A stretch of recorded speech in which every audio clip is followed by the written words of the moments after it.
Hi, this is BC Rieger. I'm doing a rambling by the river, and I'm on the Stillaguamish River. Got a short break. There's an eagle in the tree, right over there. And I wanted to do a rambling about, I guess it's kind of a tool, how to navigate the distractions, how to notice the distractions, how to mitigate the distractions. You know, when it's oh, look at this shiny chaos over here. Wow, look at that shiny, something's about to happen. Breaking. Or the distractions within your own life. Maybe it's a distraction of pain in your shoulder, or a distraction of something happening at work, or a distraction of a disagreement or miscommunication or something with a friend or personal family member or something like that. That's just all of those are just a very few examples of what it could be. But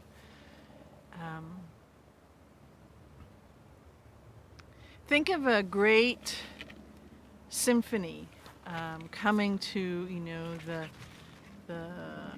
final notes and the great crescendo, or if you're watching a firework display and you know the finale is coming, and those two things are just very pale descriptions of where we are right now, with all of the energies, all of the changes going on within us, within Gaia, on the surface, you know, around the surface of the planet, in all the systems and structures that will survive. And that doesn't even touch on the crescendos of the collapse, of the implosion, of the dematerialization of all the systems and structures of everything on this planet. Everything on this planet that is not having the capability to shift and uplift, upshift, upjump with all of the changes going on.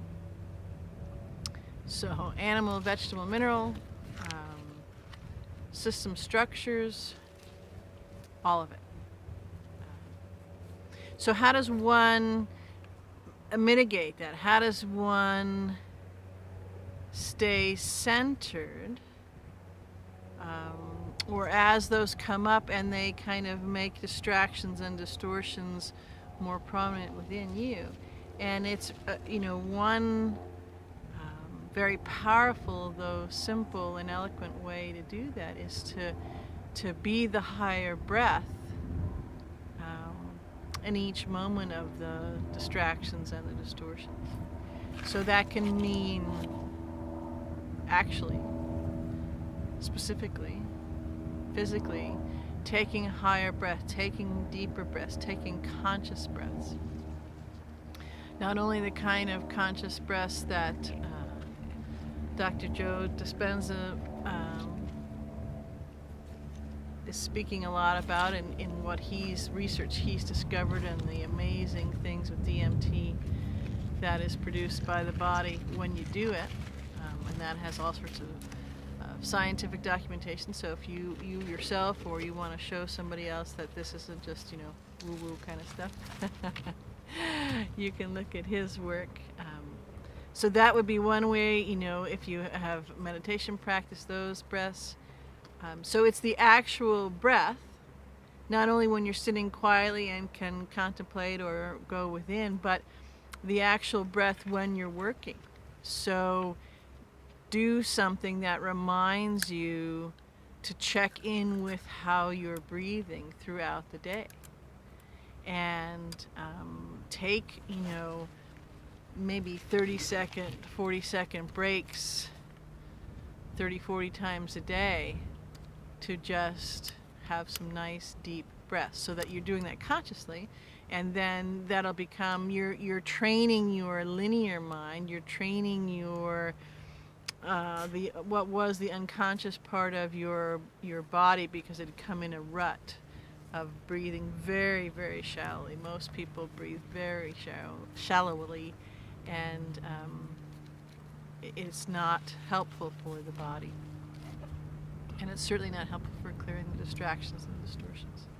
So the other part of that is using that as a metaphor to be the higher breath in all of the distractions. So if you do have the habit or the routine or the occasionally to look on social media, Facebook or Twitter, any of those blogs and whatever, do that in a mindful way and be the higher breath as you encounter, connect with, read, hear, listen, see the things there. And that higher breath is choosing a higher road, choosing the expanded heart, not choosing the pitchforks and get the rat bastards afloat, because things are unfolding not at all how one might expect, and that's going to continue, that's going to expand. So many delicious surprises, and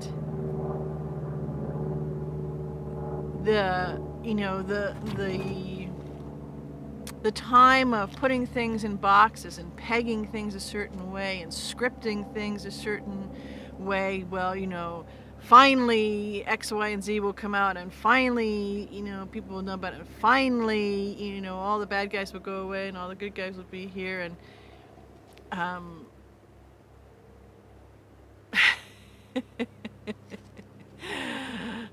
well, I say no and yes, but not at all the way that we thought of no and yes, because there will be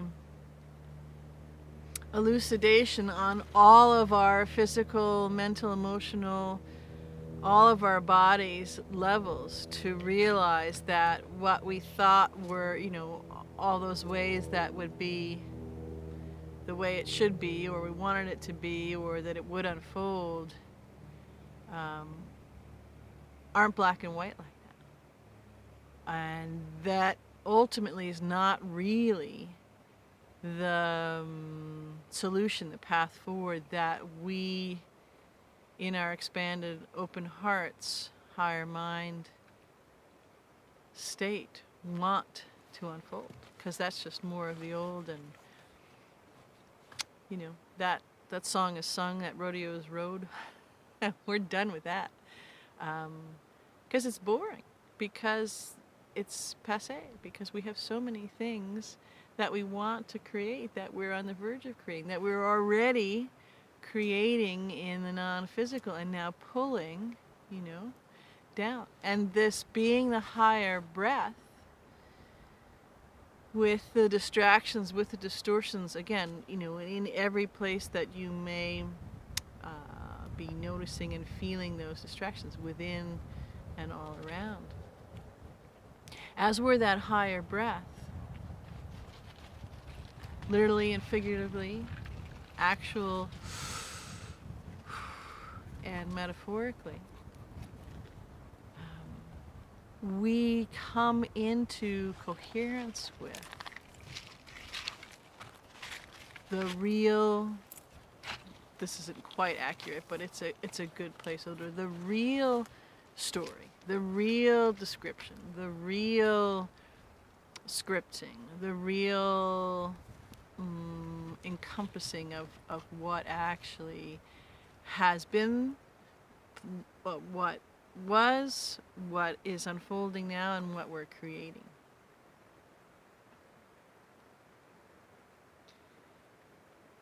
And I can hear so many beings, some saying, yes, terrific. They can feel that. They may not understand it, but they can feel a lot of it, know exactly what I'm talking about, and right on, And some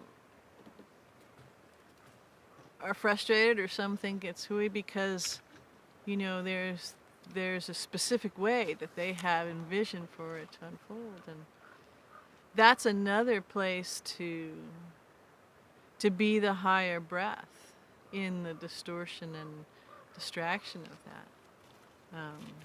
Because if it's from a place of attachment, if it's from a place of, a scripting that came from a closed heart, from a lower mind, it simply doesn't stand anymore. Not for me or you or anyone. It simply will not come to fruition. And that's a good thing. That's a good thing. Because think of all of the, we'll take Gaia for a minute, and the vistas and stuff, all of the most beautiful things that you've ever encountered and connected and witnessed, whether you're standing right there in the physical with it, or in a book, or pictures, photographs, video, whatever it is, movie.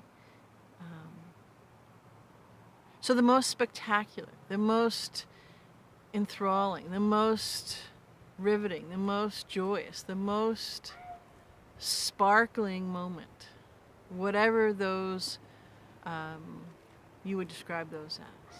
And hold that for a minute. Really feel that. Go back into and be a part of that and feel all of that in every fiber of your being, on every level, all of your bodies. And breathe deeply into that. And the smile that comes is the realization, not only the remembrance and coherence with that moment that you're picturing and holding, but that all moments now, as we're painting them forward, as we are creating and constructing them and bringing them into tangible, touchable reality, far surpass even what you just called forth and described as the most spectacular for you. That's where we are. That's what we're doing. And yes, there will be some spectacular deconstructings and some spectacular dematerializing, and imploding of it down. Absolutely. But just all of it is unfathomably delicious. This is a good way to put it. So, anyways, on this beautiful afternoon, on May, well, that would be nice. It's sunny, so I'm thinking spring. March, on this sunny afternoon on March 10th. Play with it. Feel into. Be the higher breath. In all the distortions and distractions. And it's fun. See how it changes the flow for you and all that you come into contact with. I love you.